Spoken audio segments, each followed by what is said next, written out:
नमस्कार दोस्तों। साल था 1977। पाकिस्तान की मिलिट्री चीफ जिया उल हक के घर एक फ़ोन की घंटी बजती है, जिसे सुनकर मिलिट्री चीफ के पैरों के नीचे की ज़मीन खिसक जाती है। वो कॉल इतना ज़्यादा इम्पोर्टेंट था कि कॉल को सुनकर जिया उल हक बनियान में ही पाकिस्तान एयरफोर्स के ऑफिस में पहुंच जाते हैं और वहां जाकर सभी को अलर्ट रहने और कहूता की सुरक्षा को और बढ़ाने को कहते हैं। दोस्तों, उस कॉल पर एक व्यक्ति मिलिट्री चीफ जिया उल हक को बोलता है कि हमें पता है कि आप कहूता में क्या कर रहे हो। दोस्तों, पाकिस्तान कहूता में ऐसा क्या कर रहा था और कॉल के दूसरी ओर वो इंसान कौन था जिसने मिलिट्री चीफ को बिना कपड़ों के भागने पर मजबूर कर दिया, सब कुछ जानेंगे। लेकिन उससे पहले इसी से जुड़े एक और किस्से को सुन लीजिए। दोस्तों, 1977 के बाद 1980 में भारत एक प्लान बनाता है। इस प्लान में भारत पाकिस्तान के कहूता प्रोग्राम या कहें प्रोजेक्ट 706 और प्रोजेक्ट 786 को पूरी तरह से खत्म करने की योजना बनाता है और अगले 4 साल तक इस प्लान पर काम किया जाता है। लेकिन भारत का ये प्लान फेल होता नजर आता है, क्योंकि इन 4 सालों में कहूता प्रोग्राम से जुड़ा हुआ कुछ भी ठोस सबूत भारत के हाथ नहीं लगता। दोस्तों, भारत के लिहाज से ये प्लान इतना ज़्यादा इम्पोर्टेंट था कि इस प्लान में भारत इजराइल की भी मदद लेता है। दरअसल दोस्तों, इजराइल भारत के साथ मिलकर पाकिस्तान के कहूता प्रोग्राम को नष्ट करने के लिए अपने प्लेन में बम ले जाने का काम करने वाला था और इंडियन एयरफोर्स इजराइल के इस प्लेन को जिसमें वो बम रखकर ले जाया जाना था उसे सिक्योरिटी देने का काम करने वाली थी। और फिर कुछ सालों बाद वो समय आ जाता है जब भारत इस मिशन को पूरा करने के बहुत करीब आ जाता है। लेकिन इतने सालों की मेहनत पर तब पानी फिर जाता है जब इजराइल के पास फ़ोन कॉल आता है और ये मिशन एक अलग ही मोड़ ले लेता है। दोस्तों, अब तक आपके मन में बहुत से सवाल दौड़ रहे होंगे और आप ये सोच रहे होंगे कि आखिर जिया उल हक के पास किसने कॉल किया था और क्या था मिशन कहूता। जानेंगे आज की वीडियो में। लेकिन उससे पहले अगर आप चैनल पर नए हैं और आपको वीडियो अच्छी लगी तो वीडियो को लाइक, शेयर और चैनल को सब्सक्राइब करना ना भूलें। अब लौटते हैं अपनी कहानी पर। दोस्तों, इस कहानी की शुरुआत होती है 1965 से, जब भारत और पाकिस्तान का युद्ध होता है और भारत इस युद्ध को जीत जाता है। पाकिस्तान के युद्ध हारने के बाद पाकिस्तान के प्राइम मिनिस्टर जुल्फिकार अली भुट्टो अपने देश को संबोधित करते हुए कहते हैं कि अगर भारत परमाणु बम बना लेता है तो हम भी पीछे नहीं रहेंगे और परमाणु बम जरूर बनाएंगे। और दोस्तों, जुल्फिकार अली भुट्टो जो कहते हैं, मैं यहाँ उन्हीं की बात को कोट करूँगा। दोस्तों, भले ही इसके लिए हमें घास की रोटी क्यों ना खानी पड़े या भूखा रहना पड़े, पर हमारे पास दूसरा कोई ऑप्शन नहीं है। यानी पाकिस्तान के प्रधानमंत्री यहाँ ये कह रहे थे कि भले ही पाकिस्तान के लोग भूखे क्यों ना मर जाएं, लेकिन परमाणु बम बना के रहेंगे। और अपनी इस बात को पूरा करते हुए पाकिस्तान अपने न्यूक्लियर प्रोग्राम की आउटलाइन को तैयार करने लग जाता है और ये प्रोग्राम धीरे धीरे आगे बढ़ता रहता है और ऐसे ही 6 साल बीत जाते हैं और अब कैलेंडर में साल होता है 1971। इस साल भारत और पाकिस्तान के बीच फिर से युद्ध हो जाता है और इस युद्ध में पाकिस्तान की सेना भारत के सामने सरेंडर कर देती है, जिससे पाकिस्तान अंदर से टूट जाता है और भविष्य में ऐसी स्थिति ना हो इसके लिए न्यूक्लियर बम बनाने पर काम और तेजी के साथ शुरू किया जाता है। और न्यूक्लियर वेपन पर काम करते हुए पाकिस्तान को 3 साल हो जाते हैं, यानी कैलेंडर में साल आ जाता है 1973 और प्राइम मिनिस्टर जुल्फिकार अली भुट्टो पाकिस्तान को न्यूक्लियर पावर बनाने के लिए पूरा जोर लगा देते हैं। लेकिन अभी भी पाकिस्तान को एक बड़ा झटका लगना बाकी था। 18 मई 1974 को भारत अपने पहले परमाणु बम का सफल परीक्षण कर लेता है। इसके बाद पाकिस्तान की हालत और भी ज़्यादा पतली हो जाती है और पाकिस्तान को दिन में ही तारे दिखने लग जाते हैं, क्योंकि अब पाकिस्तान को ये डर सताने लगा था कि अब अगर भारत के साथ युद्ध किया तो भारत पीओके को पाकिस्तान से छीन सकता था। अब पाकिस्तान फिर से अपना पूरा ध्यान अपने न्यूक्लियर वेपन पर लगा देता है, लेकिन पाकिस्तान को फिर भी कोई कामयाबी नहीं मिल रही थी।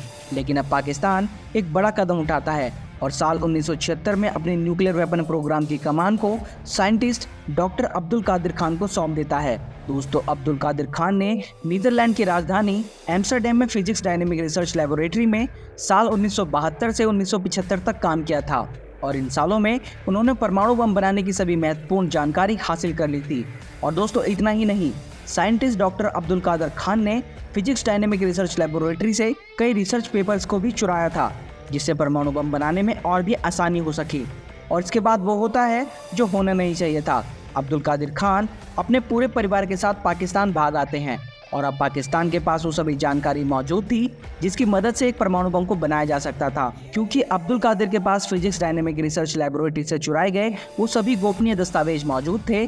तो इसी का फायदा उठाते हुए जुल्फिकार अली भुट्टो ने पूरे गोपनीय तरीके से न्यूक्लियर प्रोग्राम की कमान अब्दुल कादिर को दे दी और अब पाकिस्तान अपने मकसद से कामयाब होने में एक कदम दूर होता है। और दोस्तों, यहाँ पर हम आपको ये भी बता दें कि नीदरलैंड की राजधानी एम्स्टर्डम में काम करते समय डॉक्टर अब्दुल कादिर खान के द्वारा जो थ्योरी और पेपर चुराए गए थे, ये बात सिर्फ हम नहीं कह रहे, बल्कि एम्स्टरडैम की कोर्ट के द्वारा उन्हें न्यूक्लियर टेक्नोलॉजी चोरी करने का आरोपी भी ठहराया जाता है, जिसके बाद ये चोरी आग की तरह सभी देशों में फैल जाती है और नॉर्थ कोरिया जैसे तानाशाह देश भी परमाणु हथियार को बना लेते हैं। और जैसे ही भारत को इस बात का पता चलता है कि पाकिस्तान परमाणु बम को बनाने की तैयारी कर रहा है, तो भारत सरकार की भी नींद उड़ जाती है। और अब भारत को ये पता चल चुका था कि अब वो दिन दूर नहीं जब पाकिस्तान के पास भी परमाणु बम होने वाला है, क्योंकि अब्दुल कादिर खान के आने के बाद पाकिस्तान का न्यूक्लियर प्रोग्राम और भी तेजी के साथ बढ़ने लगा था। और इस बम को बनाने के लिए चीन और फ्रांस भी पाकिस्तान की मदद करते हैं, जिससे पाकिस्तान भी एक परमाणु संपन्न देश बन सके। लेकिन भारत को ये मंजूर नहीं था। उस समय भारत की प्राइम मिनिस्टर इंदिरा गांधी थी और पाकिस्तान के प्राइम मिनिस्टर जुल्फिकार अली भुट्टो थे। दोस्तों, इंदिरा गांधी चाहती थी कि पाकिस्तान कभी भी परमाणु संपन्न देश ना बन सके, क्योंकि उन्हें पता था कि अगर पाकिस्तान के पास न्यूक्लियर टेक्नोलॉजी आ गई तो वह इसका इस्तेमाल भारत के खिलाफ ही करेगा। इसलिए इंदिरा गांधी एक बड़ा कदम उठाती हैं और एक मिशन की शुरुआत की जाती है। इस मिशन को पूरा करने की जिम्मेदारी भारत की खुफिया एजेंसी रॉ और इजराइल की खुफिया एजेंसी मोसाद के कंधों पर थी। अब इन दोनों एजेंसियों ने अपना पहला कदम उठाया और इनका पहला कदम था पाकिस्तान में अपना नेटवर्क बनाना, जिससे दोनों एजेंसियों ने बखूबी निभाया और जल्दी पाकिस्तान में अपना नेटवर्क फैला लिया। और देखते ही देखते पाकिस्तान के परमाणु प्रोग्राम की जानकारी इकट्ठी होने लगी और जो भी जानकारी मिलती थी उसे तुरंत अपने सीनियर के साथ शेयर किया जाता था, ताकि जल्दी से जल्दी पाकिस्तान के इस प्रोग्राम को रोका जा सके। भारतीय एजेंट को तभी पता चलता है कि पाकिस्तान अपने न्यूक्लियर प्लांट्स को रावलपिंडी के कहूता में चला रहा है, इसलिए इस मिशन का भारतीय नाम ऑपरेशन कहूता रखा जाता है। और दोस्तों, पाकिस्तान को एक परमाणु संपन्न देश बनाने में चीन और फ्रांस भी पाकिस्तान की पूरी मदद कर रहे थे, लेकिन रॉ और मोसाद अभी तक कंफर्म नहीं थे। अब पाकिस्तान में काम कर रहे रॉ और मोसाद के एजेंट को इस प्रॉब्लम का समाधान निकालना था कि अपने सीनियर्स को कैसे विश्वास दिलाया जाए कि पाकिस्तान का न्यूक्लियर प्रोग्राम कहूता में ही चल रहा है, और साथ ही इस बात को भी कंफर्म करना था कि यहाँ पर न्यूक्लियर वेपन बनाए जा रहे हैं या नहीं, क्योंकि सिर्फ एक गलती पूरे कहूता मिशन को बर्बाद कर सकती थी।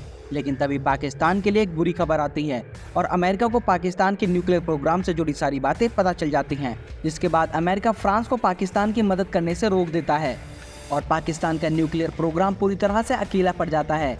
उधर भारत की समस्या ऐसी ही बनी हुई थी। तभी पाकिस्तान में मौजूद भारतीय एजेंट अपने सीनियर्स को ये कंफर्म करने के लिए कि पाकिस्तान कहूता में ही अपना न्यूक्लियर प्रोग्राम चला रहा है, अपने सीनियर्स को एक लिफाफा देते हैं, जिसके बाद सीनियर्स इसका हल निकालने के लिए दिन रात एक कर देते हैं और फिर कुछ दिन बाद इस प्रॉब्लम का हल मिल जाता है।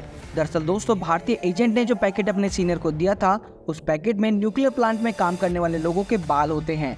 एजेंट अपने सीनियर्स को बताते हैं कि न्यूक्लियर प्लांट में काम करने वाले लोगों के पूरे शरीर पर न्यूक्लियर रेडिएशन का असर पड़ता है और इस रेडिएशन का प्रभाव बालों पर भी पड़ता है, यानी कि रेडिएशन के कारण बालों का झड़ना अधिक हो जाता है।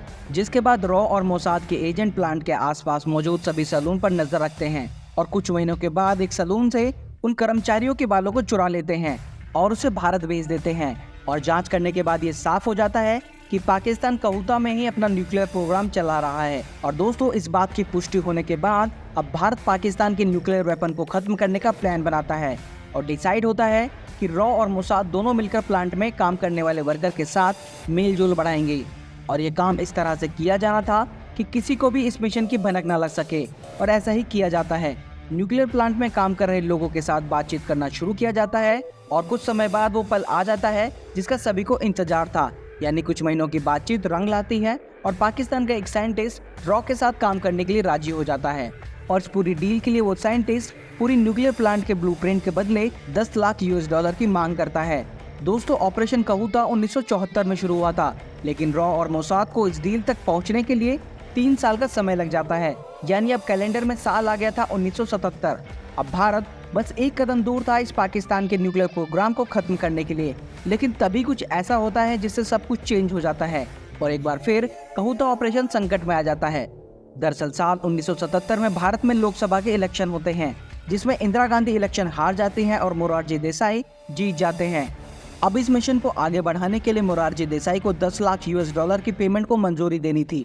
अब क्योंकि ये इतनी बड़ी रकम थी कि खुद प्रधानमंत्री ही इतनी बड़ी रकम को मंजूरी दे सकते थे, लेकिन भारत के तत्कालीन प्रधानमंत्री मोरारजी देसाई ने पेमेंट देने से साफ मना कर दिया और इस मिशन को बंद करने के आदेश देते हुए कहते हैं कि हमें कोई हक नहीं है कि हम पाकिस्तान के इंटरनल मामलों में कोई दखल दें। दोस्तों, अब तक पाकिस्तान में भी तख्तापलट हो चुका था और पाकिस्तान में मार्शल लॉ को लागू कर दिया जाता है।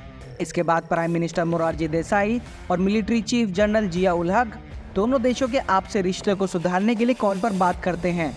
और एक दिन दोनों लीडर आपस में बात कर ही रहे थे, तभी मोरारजी देसाई बोलते हैं कि जनरल जिया-उल हक, हमें पता है कि आप गुप्त तरीके से कहूता में क्या कर रहे हो। मोरारजी देसाई की इतनी बात सुनते ही मिलिट्री चीफ जनरल जिया-उल हक फोन रखते हैं और बनियान में ही एयरफोर्स ऑफिस पहुंच जाते हैं और सभी को सतर्क रहने को बोलते हैं और अपनी इंटेलिजेंस एजेंसी ISI को भी काम पर लगा देते हैं, जिसके कारण कुछ ही महीनों में रॉ और मोसाद के द्वारा बनाया गया नेटवर्क ISI द्वारा खत्म कर दिया जाता है और रॉ के सभी एजेंट्स मारे जाते हैं। और इसका परिणाम होता है कि पाकिस्तान न्यूक्लियर पावर कंट्री बन जाता है। और ऐसा माना जाता है कि पाकिस्तान के न्यूक्लियर प्रोग्राम के जनक डॉक्टर अब्दुल कादिर खान ने पाकिस्तान के न्यूक्लियर सीक्रेट्स नॉर्थ कोरिया को भी बेचे थे, जिसकी वजह से नॉर्थ कोरिया एक परमाणु संपन्न देश बन पाया, जिसके कारण आज के समय में नॉर्थ कोरिया अपने पड़ोसी देशों को परमाणु बम की धमकी देता रहता है। तो दोस्तों, आपने देखा कि कैसे भारत की एक गलती ने पाकिस्तान को वो शक्ति दे दी जिसके दम पर आज पाकिस्तान इतना उछलता है। तो दोस्तों, आज की वीडियो में बस इतना ही। आपको ये वीडियो कैसी लगी हमें कमेंट करके ज़रूर बताइएगा। वीडियो को अंत तक देखने के लिए आप सभी का बहुत बहुत धन्यवाद। जल्दी मिलते हैं नई वीडियो के साथ, तब तक के लिए जय हिंद, जय भारत।